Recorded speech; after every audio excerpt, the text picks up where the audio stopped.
make an outside hire, an interim head coach. Bill Parcells, Hall of Fame head coach, has been ruled out. Do you think an out-of-house move or an in-house move is better to move these Saints along? Or is signing Drew Brees to a long-term contract the best thing they can do first? You got to sign Drew Brees first, obviously, and then I think you stay in-house. One word down the line. Brees. Brees. Same. Brees. There we go. Well, Drew Brees gets the love on this one, and this round I'm going to give the points to Noe for having to go last and still making great points. We're going to move it on, keep it in the football world, but going to the college ranks. Bobby Petrino, Arkansas head coach, in another scandal here in the sports world, crashing his motorcycle last week, had a 25-year-old Arkansas staff member who works directly below him on board. Of course, Petrino is married. She is engaged to somebody. A bit of a scandal here. There's been outcry to have Petrino fired or fined, and also outcry to leave Petrino alone. What should Arkansas do with this one? SEC football, it's a different breed of football. We're going to start with Courtney. Yeah, it's definitely something that should be addressed.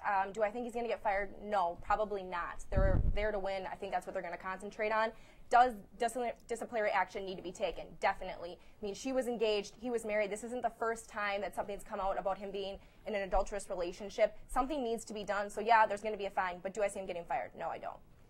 I agree 100% with that. He won't be fired because for the AD there, when you're an athletic director and as a coach many times, you're staying until you're fired. Not a lot of people step down. So that AD knows he's going to be fired sometime down the line, but he'll stay longer if he keeps Bobby Petrino, who's led them to only 5 SEC losses, in the toughest division in college football in the last 2 years. So he'll stay purely based on wins.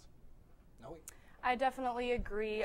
There's already petitions saying save our coach Petrino, and they had an 11-2 stats last year and BSC championships. They're going to keep him around. He'll stay, and I mean, there's a difference between when it comes to your social life and like your life in the football world as a coach and everything. So, I mean, a little scandalous, but I think something should be done about it. Braden, before I get to you, I'm going to ask you a question. You're a college athlete. What's more important in a head coach? That he has high moral fibers and he's a great guy, or that he's got high caliber coaching ability and he wins? And as a college athlete, I'm going to come in and I will disagree with everybody else here. You cannot take away from the fact that Petrino is a good coach. But with a good coach, he needs to be respected. And with somebody who's constantly making bad decisions, he's not. You have to be able to. You have to be a good person still.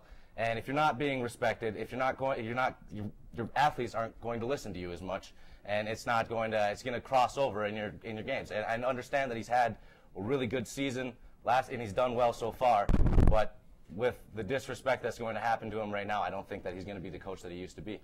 What about you guys? How do you feel about that? Well, I think for the level of college football that they're at, a lot of these guys are there simply as a stepping stone to the NFL. So I don't think that they're going to really care about his moral fiber. They just want that ticket and the quick bus ride to the NFL. And so Bob Petrino's a coach that can do that for him. All right, that's going to take our first segment to an end here. I'm going to give Braden the points on that last topic. He had the eye of the tiger there when he was talking about that. Before we come back on the other side to talk baseball, though, let's take a look at what makes UWL such a great campus to be at.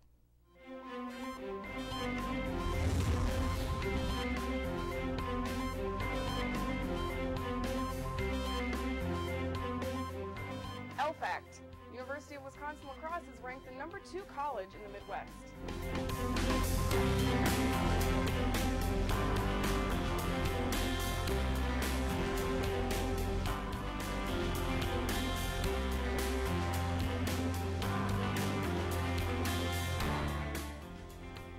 UW La Crosse is ranked number 34 for out-of-state students among public universities nationwide.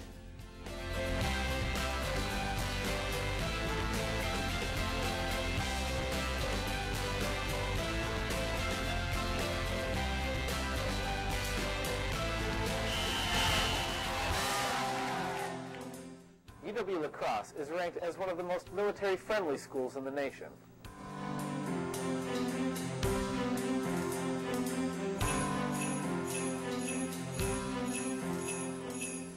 UW La Crosse is number 24 among medium colleges and universities for Peace Corps volunteers.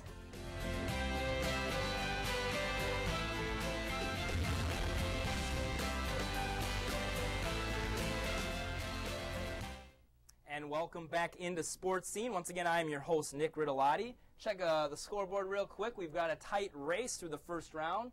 Drew, Noe, and Braden tied for first, and Courtney hanging in there with 5 points. Of course, in the second round, the points double. Let's move along now. Opening weekend, which was actually opening week and a half because of the first few games in Japan, has come to an end. Some interesting storylines early on. The Milwaukee Brewers and the NL Central will be where we focus in first.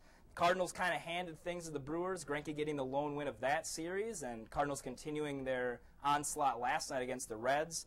They look very solid. David Freese picking up the slack for Albert Pujols, and the Brewers' pitching has struggled a bit. Starting out here with Drew, what are your impressions after only a short sample size of the NL Central? I'll try to keep this nice and short and skinny, just like your tie, which is fabulous, by the way. Thank you. Brewers fans, relax, don't worry. Last season we started 0-4, and then we had set a record for wins. So relax, don't hit the panic button too soon, which we have a tendency to do. The NL Central is a 2-horse race between us and the Cardinals. They have new managers, but they did get better in pitching, getting Chris Carpenter back. So it's going to be interesting. Noe? All right, well, regarding the Brewers, they are returning with all 5 of their starters, which has been the best since 1982. But a strong bullpen consisting of John Axford and Rodriguez will be key in the playoff push thus far. Braden? I think the NL Central is up for grabs between the Cardinals and the Brewers right now. And I think that the Brewers, don't panic right now, but I think that they should rally around their pitching and they should rally around Braun and really keep focusing on winning that title again. And I think that it has a good shot. The Cardinals lost Pujols, and even with the Brewers having Fielder gone, they still have a great opportunity to take this division. Courtney? Yeah, I agree. Matt Gamble's going to be important here, making a good transition from third to first. I mean, that's going to be important, setting the foundation to start out a good season. I think that's going to have to be successful there. Like Drew said, they started out better this season than they did last season, and I think it's going to be the Brewers are going to have the obstacles of, like we said, the Cardinals, and I think the new and improved Cincinnati Reds, too, might be something they're going to have to look out for. All right, one-word answer from around the panel. Who wins the NL Central? Brewers. Brewers. Cardinals. Brewers. All right, a Brewtown sweep nearly, but one voice in there for the Cardinals. Let's broaden the scope here with baseball. Of course, the AL East a bit interesting right now with Tampa Bay, Baltimore, and Toronto atop that division. The Yankees and Red Sox struggling after the first weekend. Talk about maybe the AL East, and then just broaden the scope. What so far has caught your eye in the baseball world? We'll start out with Courtney. Oh, okay. This year is when the year when the cellar becomes a ceiling, and I have a feeling that the Toronto Blue Jays will finally end up at the top of their division behind the Tampa Bay Rays because they might arguably have the best pitching staff in the leagues. I think the Toronto Blue Jays have the potential this year if they keep going the way they're going. I mean, beating the Cleveland Indians 2 games in a row kind of shows that they're ready and they got the potential to go far. Drew? Last topic I said, don't panic, Brewer fans, is early. Fans in New York, it's time to start panicking. Let me tell you why. They started at 0-4 the first time since 1998, which also in that season they set a record for wins. But that was last topic. Let's move on to this one here. They have 6 players that are 35 years and older, and these guys are guys that they're counting on. Jeter, A-Rod, Mariano Rivera, who blew an opening day save, Raul Ibanez.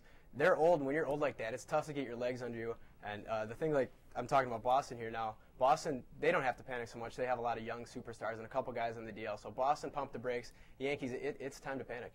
Noe? All right.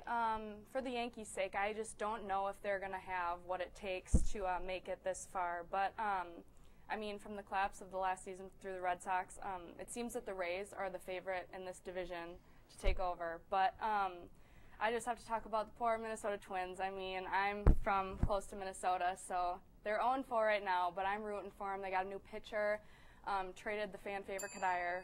So it's rough this year. Braden, real quick, wrap us up. I also touched on the Twins. There is a little bit of rough, some bad taste in the mouth about a couple of those things. But I think the most concern right now is on the Red Sox. After they had their crash last season, and people were hoping for them to come out of the gates and really do well and show that that was just a fluke. And now that they came out and they started out 1-3 right now, I think that there's a lot of concern right there, and that they had a bad start last season again. And so, doing this again, they will have the most concern. All right, a lot of interesting stories to keep an eye on. The season very young. Let's talk about the stuff we've been worried about all offseason, the free agents on the move, new signings from across the Atlantic Ocean. Talk about some new faces in new places. What's been the most intriguing? Who's done the best so far? We'll start out this time with Noe. All right, I just wanted to touch on Yu Darvish, his win in getting first for the Rangers. He kind of started out with a rough start. but